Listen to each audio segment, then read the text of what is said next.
The boardroom on the 42nd floor smelled like leather, ambition, and someone's aggressively expensive cologne. I sat in the third chair from the head of the table, a position I had occupied every second Tuesday for the past 2 years, and I pressed my palm flat against my thigh under the table to stop my fingers from trembling. 7 months. 7 months pregnant, and I had somehow managed to hide it from my colleagues, from my boss, from the entire executive floor of Meridian Holdings. I wore my suits tailored loose across the shoulder to compensate for the way my chest had grown fuller. I ate at my desk so no one would watch me load my plate. I took the stairs only when the elevator was empty, moving slowly, one hand brushing the wall. Today was not going to be easy. The quarterly earnings report was spread across the table in neat color-coded packets. I had prepared them myself, working until 2 in the morning, sitting on my couch with a pillow wedged behind my back and a cup of chamomile tea going cold beside me. The numbers were good. The numbers were actually very good. I needed this meeting to go smoothly, and then I needed everyone to leave so I could sit quietly and breathe. The baby had other plans. I felt the kick somewhere around the moment that Darren Voss from Legal began his opening remarks. Not a flutter, not the soft interior ripple that I had grown used to in recent weeks. A full, deliberate, undeniable kick, the kind that shifts the visible landscape of a rounded belly even through the architecture of a button-down shirt, a vest, and a suit jacket. My breath caught. I looked down at the table. I smoothed my expression. And, as you can see from column 4, the liability assessment shows another one. Harder this time, like a small insistence, like a reminder. I know, I thought. I know you are there. Please be quiet for 45 minutes. The chair beside me pulled back. I had not paid attention to who was sitting there. The seats filled as people arrived, and I had been focused on arranging my packets and reviewing my section headers, and not thinking about the fact that the baby had been unusually active since morning, or that I had been on my feet too long yesterday, or that I was now so visibly, undeniably large that the tailor I trusted had looked at me last week with a very careful expression and said nothing at all. The chair beside me settled back into place. Someone had arrived late, someone large. I sensed that before I looked, the way you sense a change in barometric pressure. The air in that corner of the room shifted slightly. Something warm moved in. Herman Rich. I knew his name the way you know the name of anyone who occupies a significant amount of space in a building, not because we were friends, not because we had ever spoken at length, but because Herman Rich was the sort of person a room reorganized itself around. He was head of strategy. He had been brought in from outside the company about 6 months ago, quietly, the way significant things often happen quietly in large organizations.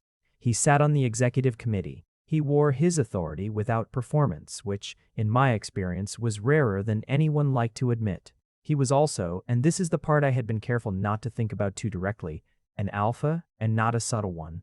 I could tell. 7 months of pregnancy had made every one of my senses uncomfortably acute, and the moment Herman Rich settled into the chair beside me, every nerve in my body registered him like a weather system. I kept my eyes on Darren Voss. I kept my hands still. I breathed through my nose. The baby kicked again. It was not a small kick. Herman Rich turned his head. I felt it before I saw it. The weight of that attention, slow and specific. Not the sideways glance of someone who happened to look over. Something more deliberate. Something that said, I noticed. I did not look at him. Darren Voss moved on to the second slide. Under the table, I placed one hand on the side of my abdomen, partly to feel, partly as a futile attempt at gentle discouragement. The baby pushed back against my palm, cheerful and impervious. I exhaled very slowly through slightly parted lips. Lauren. It was almost nothing. Less than a whisper. Herman Rich had turned his head, just enough. His voice dropped low enough that only I could have heard it. My name in his mouth was careful, like he was testing whether I was actually there. I turned to look at him. His eyes were dark, brown with something deep underneath, the color of river water over stone. He was looking at me with an expression I couldn't immediately categorize. Not shock, not discomfort. Something attentive and still, like a man who had just noticed something important and had decided in the same moment not to make a scene about it. His gaze dropped to the table, then back to my face. I understood the implication. He had felt it. The kick. Through the arm of the chair, through the proximity. or he had simply seen, in my face, the precise moment it happened. My jaw tightened. I gave the smallest possible shake of my head. "Not now, this is not the time, please," and turned back toward the front of the room. To his credit, he turned back too, but I could feel him there for the rest of the meeting, aware, present. A stillness that was somehow louder than the projector fan, and Darren's voice and the shuffle of packets. When I stood to present my section on Q3 performance indicators, I watched Herman Rich's attention settle on me completely, and I focused very hard on the numbers I had stayed up until 2 in the morning to understand. And I did not think about the fact that my jacket was pulling across the front and that the baby had by some small mercy gone temporarily quiet. I presented the full segment without incident. When I sat back down, Herman's shoulder was 6 inches from mine, and he said nothing, and I said nothing, and the meeting went on. The meeting ended at 10:40. People gathered their packets, pulled on jackets, began the low-volume conversations of professionals who have survived another quarterly review. I took my time, stacking my copies neatly, checking my phone for messages, buying time until the room thinned. Herman Rich did not leave. He stood by the window with his hands in his pockets, looking at the city below with the patience of someone who had decided to wait. The last assistant filed out and closed the glass door, and it was just the two of us and the view and the hum of the climate control system. I stood. I picked up my folder. "How far along?" His voice was the same quiet register as it had been during the meeting. Not loud, not demanding. Just a question, offered plainly, without decoration. I considered lying. The instinct was immediate and practiced. I had been managing this secret for months, and the mechanisms of deflection were well oiled. But there was something in the directness of the question that made the usual responses feel small. Also, I was tired. 7 months of sustained deception is exhausting in ways that accumulate. 7 months, I said. He nodded once. He did not look surprised. He looked like a man receiving confirmation of something he had suspected. "Does anyone here know?" "No." Another nod. He turned from the window and looked at me, fully looked, the way he had not quite allowed himself to during the meeting. I felt the assessment and did not flinch from it. I was used to assessments. I had been making them of myself in the mirror every morning with increasing complexity. "Are you all right?" he asked. The question landed differently than I expected. Not "are you managing?" Not "is everything handled?" Not "have you thought about what this means for your project timeline?" Just "are you all right?" Simple, direct, with a quality of actual wanting to know underneath it. Something in my chest moved, which I immediately attributed to the baby and not to Herman Rich. "I'm fine," I said. Then, because he was still looking at me, I added, "Today was a lot of standing. You should have been seated. I presented, you present standing. Not when you're 7 months pregnant." I almost smiled. Almost. If I'd sat down to present, Darren Voss would have asked why, and then the entire meeting would have been about me instead of about Q3 performance. Herman Rich considered this. He had the quality of someone who genuinely thought before speaking, which was, in my experience, far less common than it should be. "That's fair," he finally said. "I know. It doesn't mean it was the right choice for your body. Most choices I've made in the last 7 months weren't the right choice for my body. I've been managing." He was quiet again. The city moved below us, traffic patterns and weather systems and 10,000 small lives. The baby shifted. A long, slow roll rather than a kick. A repositioning. And I put one hand briefly to my side without thinking. Herman's eyes tracked the movement. "Who knows?" he asked. "Outside of the office." It was a more personal question than the first one. I considered him for a moment. The stillness of him, the careful quality of his attention, the fact that he was still here when he could have left with everyone else. "My sister, my doctor, the tailor who made these suits." I paused. "Now you." Something moved across his expression, too quick to read precisely. He looked away back toward the window and I watched his profile, the angle of his jaw, the way he held his shoulders, and felt a version of something that I told myself was simply the residual effect of 8 months of hormonal restructuring. "I'm not going to say anything," he said, "if that's what you're wondering." I wasn't wondering. You were. He turned back and looked at me with the faintest edge of something that was not quite a smile but occupied the same neighborhood. "Maybe," I admitted. He picked up the packet from the table, my packet, the one I had prepared until 2 in the morning, and tucked it under his arm. The Q3 numbers are good. You did strong work. I know. You always do. I looked at him. He said it without flattery, the way someone states a fact about the weather or the time. You always do. As if he had been paying attention before today. Thank you, I said, because it seemed like the right response to a fact offered plainly. We rode the elevator down together. He had 4 floors to go before mine, and we stood in the moving space with a foot of air between us and said nothing. The silence was not uncomfortable. It had texture to it and weight, but not the sharp edges of awkwardness. The baby moved again, slower now, settling. At the 31st floor, he stepped out, then paused, one hand on the door. Lauren, yes, take the elevator tomorrow and eat something that isn't from the vending machine on 14. He glanced at me, and there was the edge of that not quite smile again. I've seen you, Tuesday mornings. The doors closed before I could think of what to say. I stood alone in the elevator and breathed. The thing about being noticed is that once it starts, you become suddenly, uncomfortably aware of all the ways you had been invisible before.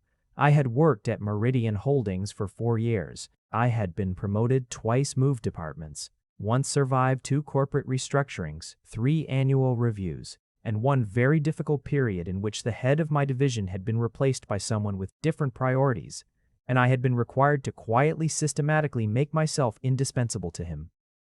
I was good at my work. I was competent and thorough and reliable, and I existed in the pleasant professional ambiguity of someone who is respected without being particularly known. Herman Rich began to know me. It was not dramatic. Nothing that happened between us was ever dramatic. That was one of the things I came to understand about him. He moved through the world with a quietness that was not passivity.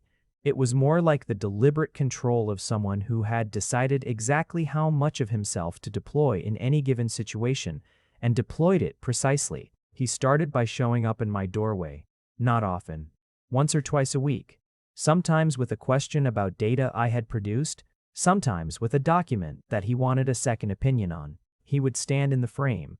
He was tall enough that he didn't have to duck, but only barely, and we would talk for 5 minutes, or 10, and then he would leave.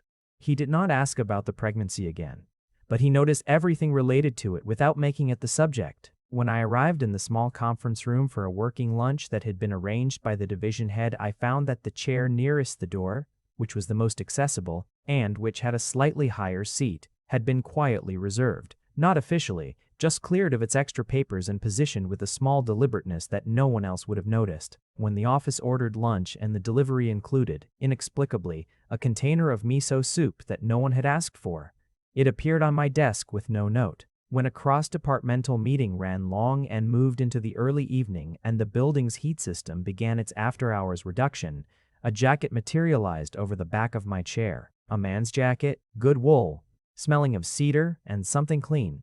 Herman was 3 seats down and deep in a conversation with the CFO and appeared to notice nothing. I wore it for the rest of the meeting. It was too big for me. I didn't give it back that night. I told myself these were small things. Professional courtesies, the kind of consideration that any decent person might offer to a colleague in a complicated situation. I told myself that until the Wednesday in late October when I was working late, genuinely late past 8, because there was a budget projection due the following morning and my body had decided somewhere around 6:30 that it was going to be an uncomfortable evening, and Herman appeared in my office doorway. I was sitting sideways in my chair, one hand pressed to the lower right side of my back, squinting at a spreadsheet that refused to cooperate. "You're still here," he said. "Budget projections. Due tomorrow." I didn't look up. "You're still here too. I'm always here late." "So am I. You're 7.5 months pregnant. 7 3/4 approximately." He was quiet for a moment. I heard him move, not leaving, moving in. When I finally looked up, he had pulled the chair from the small meeting table in the corner of my office and placed it beside my desk. And he sat down in it with a kind of matter-of-fact ease that suggested he had made a decision and was comfortable with it. "Show me the projection," he said. I know you don't need help. Show me anyway." 2 sets of eyes are faster than one. I looked at him. He looked at me. He had his shirt sleeves rolled to the elbow and his tie loosened, which was the most casual I had ever seen him in a professional context. And he looked like someone who had nowhere else to be and hadn't decided this was a problem. I turned the monitor slightly so he could see. We worked for an hour and 40 minutes. He caught 2 formula errors I had made, not criticizing, just noting them. The way you note a stone in a path before someone trips, and contributed a modeling approach for the variable cost projection that was genuinely better than mine. I told him so. He accepted it without excessive modesty. At some point, he got up and brought me a cup of tea from the kitchen on our floor without asking if I wanted one, and he got one for himself as well, and we drank them and kept working. The baby moved in long, slow rotations, the way it did in the evenings. At 9:40, we finished. I leaned back in my chair and stretched, cautiously, one hand going automatically to the underside of my belly, and Herman watched this, not intrusively, but with an attentiveness that he no longer bothered to conceal around me. "You should go home," he said. "The projection is done." "That's why you should go home. The work is done." I looked at him sideways. "Did you just use my own logic against me?" "I learned from you." That pulled an actual laugh from me, short and surprised. Herman's expression shifted in response, something warming in it, and for a moment the office was very quiet and very small. "Can I ask you something?" I said. "Yes, why are you doing this?" I gestured, not precisely, but in the general direction of the miso soup. The jacket, the chair positioned by the door. This hour of budget modeling at 9:40 on a Wednesday. I'm not complaining. I'm genuinely asking. He was quiet for a long moment. The kind of quiet he used when he was deciding whether to say what he was actually thinking. "Because someone should," he said. It was not a satisfying answer in the way that a full explanation would have been, but it had a quality of honesty to it that a longer answer might not have had. "That's it?" I asked. "For now," he said. And then, after a beat, "You do everything alone." "I'm very capable of." "I know you are. That's not what I meant." He looked at me directly, his dark eyes steady. "You're capable. That's not the same as this being how it should be." I didn't answer. The baby rolled. Outside, the city hummed its nighttime frequency. "Let me drive you home," Herman said. I know, you have a car, or a preference for the train, or something that represents your independence and self-sufficiency." He stood and straightened his collar. "I'll drive you home, Lorne." I let him drive me home. His car was clean and quiet, dark interior, the kind of vehicle that felt considered rather than showy. The city moved past the windows in its nighttime version, lit and layered. The day's urgency softened into the slower rhythms of evening. I sat in the passenger seat with my coat open, because my coat no longer closed properly, and I watched the streets without really seeing them. "Are you comfortable?" he asked, about 5 minutes in. "Adequately." "That's not the same as yes." "The seatbelt is a little," I gestured vaguely. He reached over without looking away from the road, and his hand found the seatbelt's path across my chest and redirected it slightly, a small adjustment, impersonal and precise, so that it crossed my shoulder rather than my collarbone. His hand was back on the wheel before I had quite processed the touch. "Better?" he asked. "Yes," I said. "Thank you." We drove. "Tell me something," I said when the silence had become comfortable enough to speak into. "What do you want to know?" "Anything. You know things about me that I didn't give you." "I know almost nothing about you." I turned my head to look at his profile. "You came from somewhere else, 6 months ago. You're head of strategy, but you work later than anyone in the building, which suggests the work is actually personal to you rather than just a title. You don't eat in the executive dining room, which means either you dislike the food or you dislike the company. And you notice things that most people don't bother to notice." A quiet beat. "That's already quite a lot." "Those are observations, not information," he considered. "What do you want to know specifically?" "Whatever you choose to tell me." Another of his deliberate silences. I was learning to inhabit them, to understand them as working spaces rather than absences. "I took this position because I needed a change," he said. "The previous one. I was good at it, but I had been in it for a long time, and I had let it become the whole of what I was. That's not a good situation." "What changed?" I realized I had stopped noticing things. I looked at him. "That's why you notice everything now." It's more that when you lose something and then recover it, you understand its value differently. The city thinned as we moved toward my neighborhood. The buildings grew smaller, the streets wider. And the not eating in the executive dining room? He almost smiled. The food is fine. The conversations aren't. Everyone is performing. And you prefer people who aren't performing. I prefer honesty. It's rarer. A pause. You're honest. I've been lying to every person in that building for 7 months. About one specific thing, for specific reasons. Your work is honest. Your assessments are honest. When you disagree with something in a meeting, you say so without dressing it up. He glanced at me briefly. Most people don't do that. Most people are protecting something. What are you protecting? I thought about it. The baby shifted, and I put a hand to my side reflexively. My autonomy, I suppose. My right to manage my own situation on my own terms. If I had disclosed the pregnancy earlier, it would have become everyone's business. Everyone's concern, everyone's opinion, everyone's projection of what I should do next. I wasn't ready for that. And now? Now I'm almost 8 months along and it's about to become physically undeniable regardless of what I want. So, I exhaled. The timetable is moving itself. Are you afraid? The question was gentle, not probing, an opening. Yes, I said, and it came out steadier than I expected. About most of it. The birth, the logistics, the leave, coming back, what happens to my workload, who covers what, all of it. I paused. The baby itself, less so. The baby feels real to me in a way that the rest of it doesn't quite yet. That makes sense. Does it? The concrete over the abstract, he said. You feel the baby every day. The rest is still hypothetical. I looked at him. You're surprisingly easy to talk to. You sound surprised. You're intimidating in meetings. Am I? You don't say much, but when you do, it lands differently than other people's words. People adjust their positions based on what you say. That's a kind of power. I don't intend to intimidate. Intent and effect aren't always the same thing. A beat. You asked me a personal question. Can I ask you one? Yes. Why did you come and sit with me tonight, specifically? Not the general answer, the specific one. The light at the intersection ahead turned red. He stopped, and in the stopped car, with the city quiet around us, he turned and looked at me directly. Because I wanted to, he said. Because watching you manage everything alone, with no one aware enough of what that costs you to do anything about it. That bothered me. And because when I'm around you, I notice things more clearly than I do anywhere else. The light turned green. He drove. My building appeared ahead. He pulled to the curb with the practiced ease of someone who had driven this kind of street before, and he shifted into park and neither of us moved immediately. Thank you, I said, for tonight, all of it. The projection or the ride? Both. He nodded once. Then, quietly, get some rest, Lauren.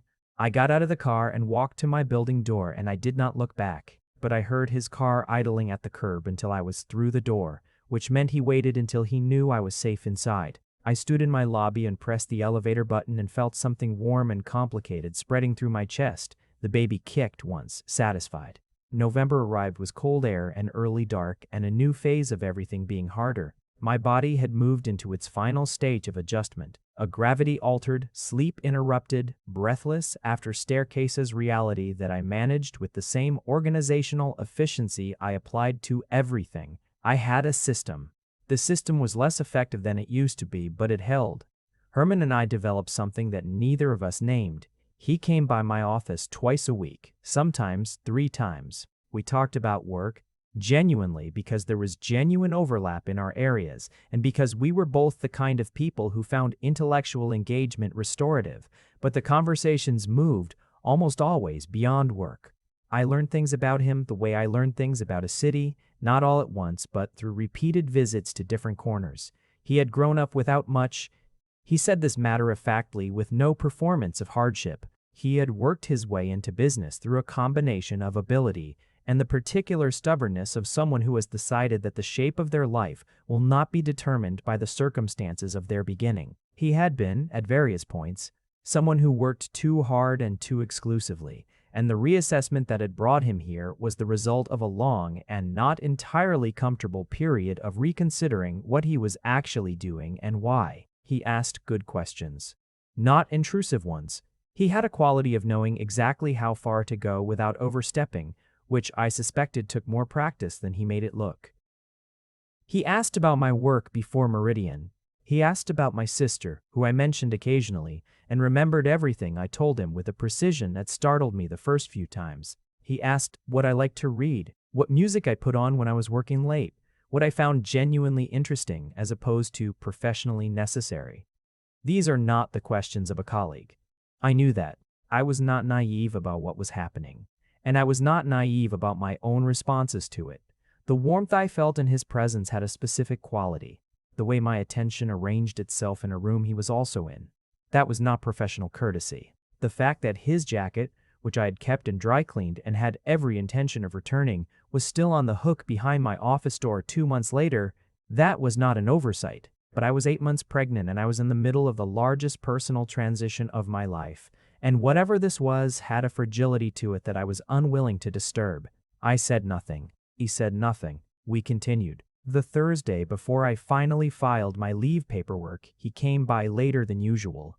Nearly 6, the office mostly emptied, and sat in the chair he had long since claimed as his visiting spot. And he did something he almost never did. He looked tired, not catastrophically, not in crisis, but the edges of him were softer than usual. The careful economy of his expression slightly relaxed, as though the day had been one too many of something and he hadn't quite recovered. Bad day? I asked. Long one. He stretched his neck slightly, a small concession to discomfort. The Meridian Southeast strategy was rejected by the board, not the work, the timing. They want to revisit in Q2. That was 6 months of work. More. He let out a breath. It'll go. Just not now. I'm sorry. It's not the work I mind. It's the... He paused, choosing words, as he always did. It's the sitting with something you've built and knowing it's good, and watching it get set aside for reasons that are real but still feel arbitrary. I know that feeling, I said. I know you do. We sat with it for a moment. Outside, the wind was moving leaves from the plane trees against the window glass, a soft, irregular percussion. I filed the leave paperwork today, I said. He looked at me. When does it start? 2 weeks. The plan is to work until 38 weeks unless it becomes necessary to leave earlier. I had rehearsed this sentence. It still felt awkward in my mouth. Okay, he said. I've prepared transition documents for all my active projects. The Q1 projections are essentially complete except for the final variable cost inputs, which I've noted in the handover. Marcus can, Lauren, handle the client communications and the presentation for the Lauren. His voice was not sharp, just precise, enough to stop me. I stopped. The transition documents will be fine, he said. Marcus will manage. Your projects will survive. He looked at me steadily. That's not what I want to talk about. What do you want to talk about? He leaned forward slightly, his elbows on his knees, and he looked at me with that particular quality of his attention, the one that felt like being seen at a resolution that most people didn't bother with. Are you ready? He asked. Not the paperwork. Not the handover. You. I opened my mouth, closed it, tried again. I think so. I don't know how you know until it's happening. Yes. Are you scared? Yes. We covered this. More scared than before? I thought about it honestly. Differently scared. Before it was the logistics. Now it's the moment itself. The fact that it becomes real in a different way. There's a person, and then they're here, and then everything has changed. Everything was already changed, he said gently. I know, but there's a version of the change that's still in front of me, and once it isn't, I made a gesture that wasn't quite a word. He nodded. He understood. You're going to be good at this, he said.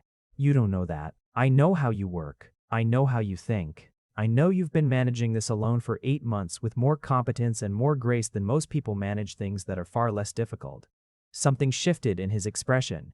You're going to be good at it. The wind moved more leaves. The office was very quiet. The baby, who had been still for most of the afternoon, chose this moment to make a long, slow, sweeping movement, the kind that was visible even from outside, the surface of my belly briefly changing shape. Herman's eyes went to it. He didn't look away this time. Does it hurt? He asked, quietly, carefully. No, Not usually. Just pressure and sensation. It's strange to describe. He nodded slowly. Can I? He stopped. He stopped, and for the first time in all our weeks of careful conversation, he looked uncertain. I understood the question he hadn't finished.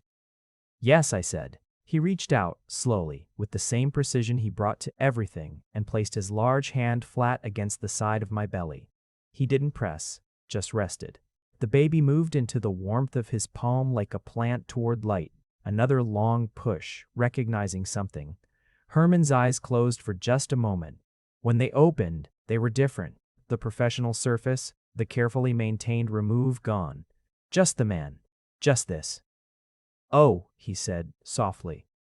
Yes, I agreed. His hand stayed. The baby settled against it, and I sat there in my office in the early dark of November and let it be real. This thing between us, this thing that had been growing as quietly and inevitably as everything else in my life lately. Herman, I said, yes, when I come back, after leave, I think I'd like to have dinner with you. He was still for a moment. Then, only dinner? Let's start with dinner. The corner of his mouth moved. I've been waiting a long time for that. You've known me for 11 weeks. It felt longer. He removed his hand slowly, as though reluctant to break the contact. Yes, dinner. When you're ready. I'm already ready. I just needed the conditions to be simpler. Yes. They're about to get significantly less simple, he said with a look toward my belly. I laughed, a real one, full and surprised. I'm aware. I'll still want dinner. Good, I said. So will I. My son was born on a Saturday. I will not make this into something it wasn't. It was hard and it was extraordinary, and it was the most physical thing I have ever experienced. And none of the preparing I had done for it quite reached the reality of it. My sister was there, which was everything. The medical team was competent and kind. The hospital room was small and bright and smelled of antiseptic and something floral that someone must have thought would be calming. He arrived at 4:17 in the morning, and the first thing he did was announce himself at considerable volume. And the second thing he did was find my finger with his whole hand and grip it with a tenacity that startled me into tears. My sister cried openly, noisily, without any apparent concern for dignity, which I found extremely comforting. I named him after my father, who had been gone for 3 years and who would have loved this entire mess with his whole entire heart. Elliot. 7 pounds 2 ounces. Dark hair, already. A mouth like a small, decisive opinion. I texted Herman at 6 in the morning from a bed that was tilted to keep me comfortable, with Elliot asleep on my chest like a question mark. The text said, Boy, 7 EB. We're both fine, he replied in 4 minutes. His reply said, I'm glad. Rest, I'll be here when you're ready. And then, after a pause of perhaps 30 seconds, one more message. Congratulations, Lauren. I read it 3 times. I held my son and thought about the specific quality of Herman Rich's stillness and the way he waited with the patience of someone who understood what things cost. And the fact that I was going to go to dinner with him as soon as my body returned to something adjacent to its former capability. I held Elliot and the city came up into its morning, and something that had been tight in me for a very long time began, slowly, to loosen. Leave was its own country. A country with its own time zones, its own logic, its own physics. Sleep became a negotiation. Meals became events I had to plan strategically. My apartment, which I had always kept with an organized neatness that bordered on the controlled, became a landscape of small-person infrastructure. The bouncer in the living room, the changing station in the bedroom corner, the muslin blankets that multiplied somehow the small socks that appeared in unexpected places. Elliot was difficult in the ways that all infants are difficult, and specific to himself in ways that surprised me. He was alert, extraordinarily alert. He watched everything with the serious attention of someone taking notes. He disliked being put down when he would prefer to be held, which was frequently, and he had opinions about this that he expressed with a vocal confidence I recognized. My sister came Tuesdays and Thursdays. A postpartum support person came on Monday mornings. I managed the rest. I was competent, but competent does not mean solitary, and by the 6th week I understood the difference in a way that was bone deep. Herman texted with what I came to understand was a deliberate regularity, not so much as to be pressure, Enough to be presents. A question here. A piece of news from the office there. An article he thought I'd find interesting. Once, a photo of his view from the office on a particularly clear day, with a message that said Q3 presentation in an hour. Wish your numbers were here. I sent back. They still are. You just have to use them correctly. He replied, show me over dinner. I looked at that text for a long time. At 2.5 months, Elliot began sleeping in something resembling a pattern. Not always, not reliably, but enough that I could sometimes see ahead of me a few hours of consecutive time and make something of them. At 11 weeks, I called Herman, not texted. Called, because I had decided that this thing deserved a voice. He answered on the second ring. Lauren, are you still available for dinner? A short silence. Warm. Yes. Good. I need a restaurant with good acoustics and the ability to accommodate an 11-week-old who may or may not participate. I'll make a reservation. You don't know when I'm free. Tell me. I told him. He made the reservation. He sent me the details with a specificity that told me he had already thought about what kind of restaurant would work, the location, the noise level, the fact that it had a section in the back with more space. He had already thought about it before I called. I dressed carefully on a Thursday evening in February. I wore something that actually fit, which was its own small luxury. I left Elliot with my sister with more instructions than were probably necessary and took a car to the restaurant and arrived first because arriving first is one of my organizing principles. Herman arrived 3 minutes later. He came through the door in a dark coat and found me immediately, across the room, through the early dinner crowd, and something in his face changed when he saw me. Not performed. Just real. He crossed to the table and sat across from me, and we looked at each other. You look well, he said. I look approximately 40% functional, I said, which I'm told is actually quite good at 3 months postpartum. You look well, he repeated, simply, and I understood that he meant it the way he meant everything, precisely and without exaggeration, which made it worth more. You look the same, I said. Is that bad? No. It's grounding. I picked up the menu. I've been in a country with completely different physics for 11 weeks. Seeing something familiar is. I paused. It's nice. He looked at me over his menu. Tell me. So I told him. Not everything. Not the hard nights or the specific fears or the week around week 7 when I had sat on the bathroom floor at 3 in the morning and cried in a way that had nothing to do with sadness and everything to do with the sheer weight of it all. But the real things. The texture of those weeks. The way Elliot's face was already its own face, distinct and opinionated. The way I had come to understand, in my body rather than my mind, what this was. He listened. He asked questions. The good kind. The kind that showed he had been thinking about what I said, rather than preparing his next sentence. When the food arrived, we ate, and I realized midway through the meal that my shoulders had dropped from their habitual elevation, and my jaw had unclenched and something in me had simply settled. I owe you something, I said near the end of the meal. You don't owe me anything. I do. You showed up for me when you had no particular reason to, and you did it without making it about you, which is actually very rare. I want to say thank you properly. I met his eyes. Thank you for all of it. The meetings and the budget projections and the drives home and the dast. I stopped. The hand. He was quiet for a moment. You don't need to thank me for that. I want to. I wasn't doing it to earn something. I know. That's exactly why it meant what it did. He looked at me the way he sometimes did, thoroughly, with the patience of someone who had decided he was interested in accuracy over speed. Can I say something? Yes. I came by your office that many times and I stayed that many evenings and I drove you home and sent you articles and thought about you considerably more than is probably professionally appropriate. A pause, and something that was unmistakably a smile now quiet and real. Not out of charity. I want you to know that clearly. It wasn't pity. It wasn't a project. It was because I wanted to be near you. Specifically, you. The restaurant hummed around us. A couple at the table to our left were celebrating something. The waiter passed with dessert menus. I know, I said. You know, I said. You know I know it wasn't pity. I could tell. I looked at him steadily. I'm not easy to feel pity for, And even if I were, you're not particularly in the habit of offering it. No. And I want to be near you specifically too. I have for a while. I just needed time. Conditions. I remember, you wanted things to be simpler. They're still not simple, I said. I have an infant. I'm going back to work in 5 weeks. My life is considerably more complicated than it was 7 months ago. I know. And you still want dinner. I want considerably more than dinner, he said. But I meant what I said about starting there. I looked at him, at the dark warmth of his eyes, the set of his jaw, the hands resting on the table between us, careful, still, present.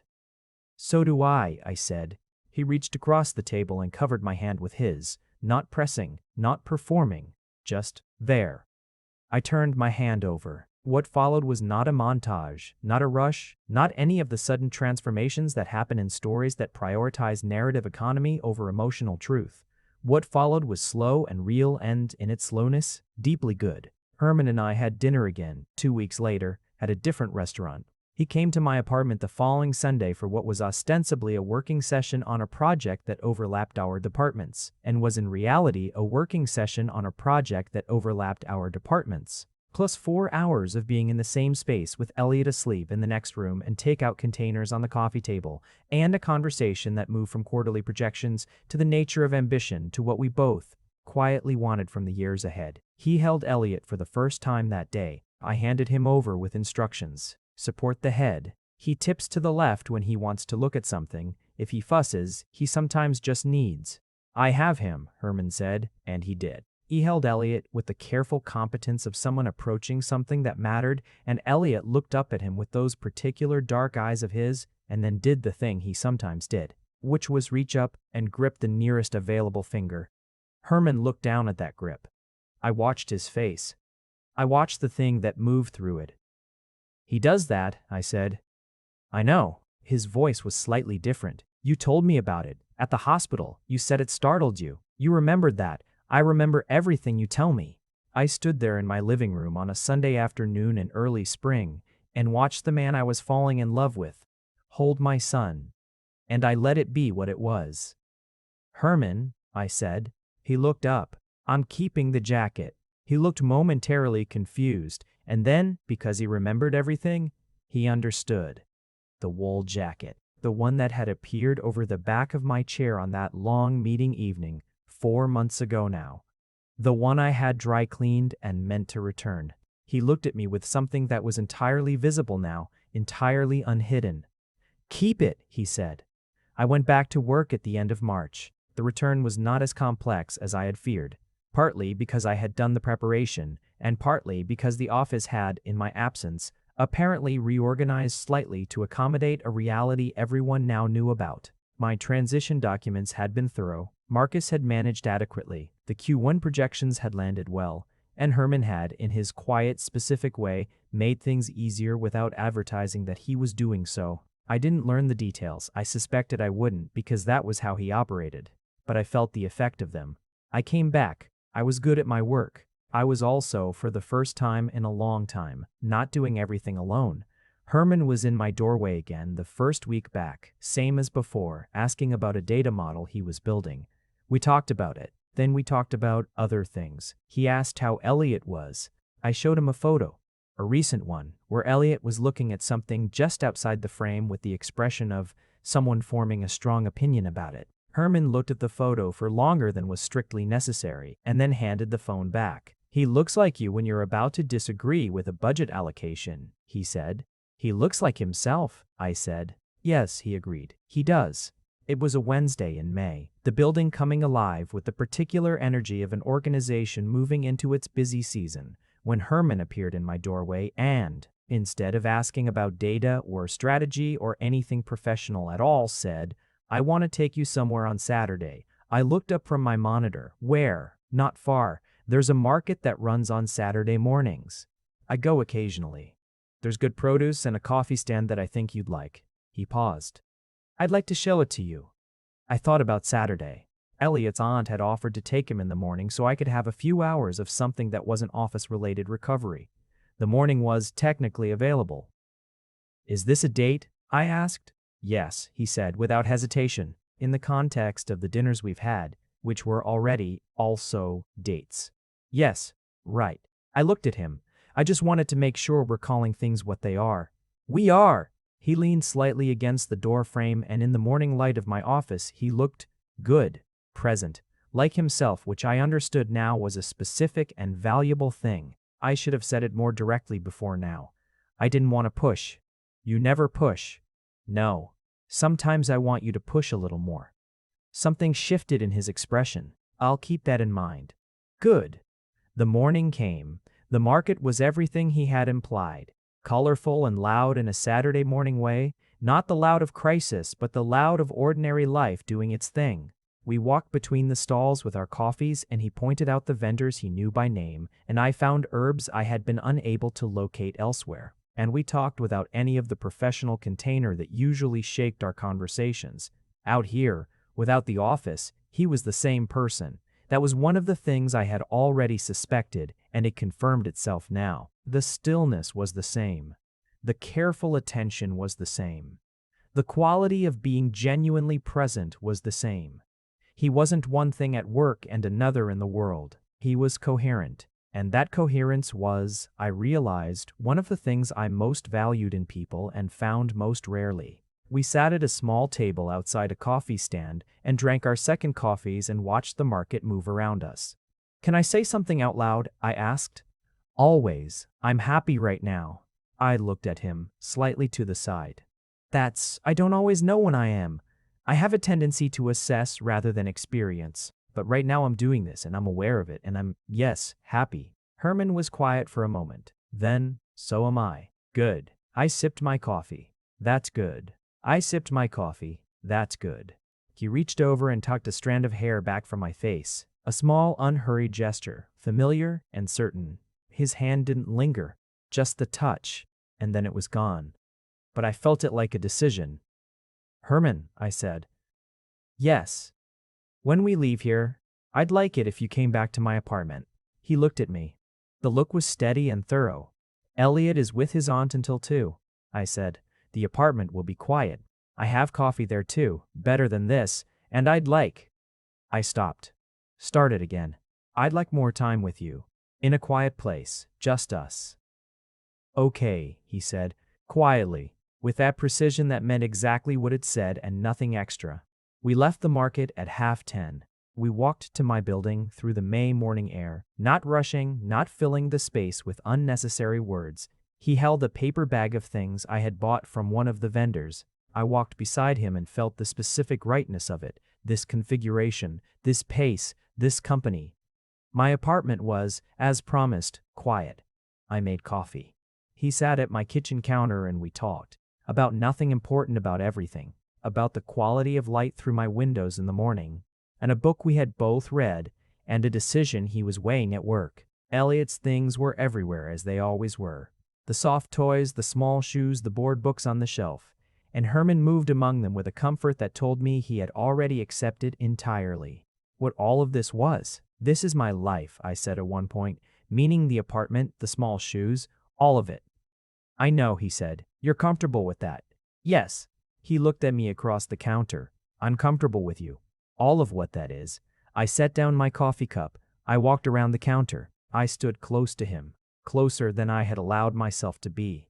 And I looked up at him, and he looked down at me, and the distance between us was made of nothing substantial. I've been in love with you, I said, for a while now. I wasn't going to say it first, but I've decided I want to, because we're calling things what they are. His expression, that careful, contained face, opened, not collapsed, not overwhelmed, opened.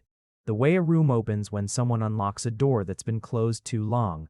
I've been in love with you, he said, since the budget projection. Possibly before. Before. The first meeting. The way you presented. The way you didn't look at me when I sat down, which told me you already knew I was there. A small, certain smile. You were the most interesting person in the room that morning and every morning since. I put my hands on his chest. He brought one hand up and covered them. Okay, I said.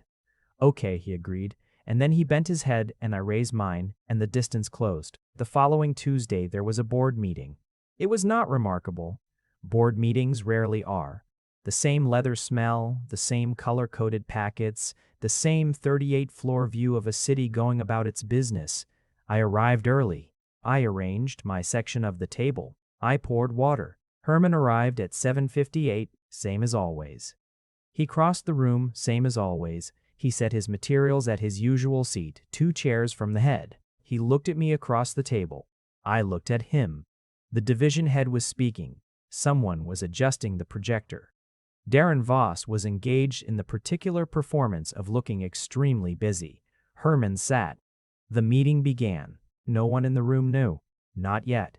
We were careful, in the way that 2 private people who have decided they value the thing they're building are careful. There would be time. There was no urgency. The important things had been said in my kitchen on a Saturday morning, and they didn't need to be announced to be real. Halfway through the first segment, there was a shuffle of papers and someone's chair shifted, and I looked up and across the table in the quiet space between his notes and the outer edge of a quarterly projection. Herman Rich was looking at me, not the professional look, the other one. The real one. The one that had been slowly uncovering itself over months. The one that saw me specifically and meant it. He looked away. Back to the presentation. His face composed. I looked back to my materials. My face composed, and under the table, without fanfare, I placed one hand against the side of my life. All of it. The small shoes and the board books and the 5 a.m. wake-ups and the budget projections and the dinners and the market and the morning my son had gripped Herman's finger like an argument he intended to win, and I felt it. Warm and complete and mine. The board meeting continued. I was, improbably, entirely all right. Elliot's first birthday was on a Saturday in October. We did not throw a large party because Elliot was 1 year old and would not remember a large party, and the only people whose presence genuinely mattered were my sister and Herman. And so it was just us, in my apartment with a cake that Herman had made from an old recipe that had required 3 attempts and a significant reorganization of my spice cabinet. The cake was very good. The candle was very small. Elliot looked at it with his usual investigative focus, and then leaned forward with an air of serious purpose, and my sister and I and Herman all crowded around the small table and sang the song, and Elliot blew the candle out with enthusiastic imprecision. Then he looked at his hands, which had cake on them, with an expression of deep philosophical interest. "He looks like he's discovered something profound," Herman said. "He looks like that about most things," I said. "He gets it from you." My sister made a sound that was not polite but was extremely sincere. Herman had been part of this for 6 months now, not living here. Not yet, though we had spoken about it in the careful and concrete way we spoke about things, and it would happen, and we both knew it. He was here most weekends. He was in Elliot's life in the quiet way that he was in everything, present, consistent, without making it into a performance. Elliot, for his part, had developed strong opinions about Herman. These opinions were primarily favorable. Elliot liked Herman's voice, the low, specific register of it, and had discovered that if you pulled Herman's finger toward you, he would come, which Elliot treated as a repeatable experiment and an endlessly satisfying result. My sister left at 7, with the gracious timing of someone who understood when a room needed fewer people. And then it was the 3 of us. Elliot, tired and soft against my shoulder, Herman in the kitchen washing dishes because he always washed dishes. The October dark pressing against the windows and the first suggestion of cold coming through the old building's inadequate insulation. I carried Elliot to his room. I went through the small rituals, the clean sleep sack, the white noise machine, the particular positioning that he'd accepted for months, now the song that was not sung well but was sung by me and was therefore apparently sufficient. I stood at the crib and looked at him. 1 year. 1 year of this specific life, this exact person. Herman appeared in the doorway. We stood together and looked at Elliot sleeping. 1 year, I said quietly. 1 year, he agreed. A year ago yesterday I was in the hospital, in the middle of the night, terrified, I know. And what were you doing at 4 in the morning? Awake, he said. I got your text at 6. I don't know when I fell asleep. I looked at him. You were worried. Of course I was worried. He said it simply. You matter to me. You mattered to me then.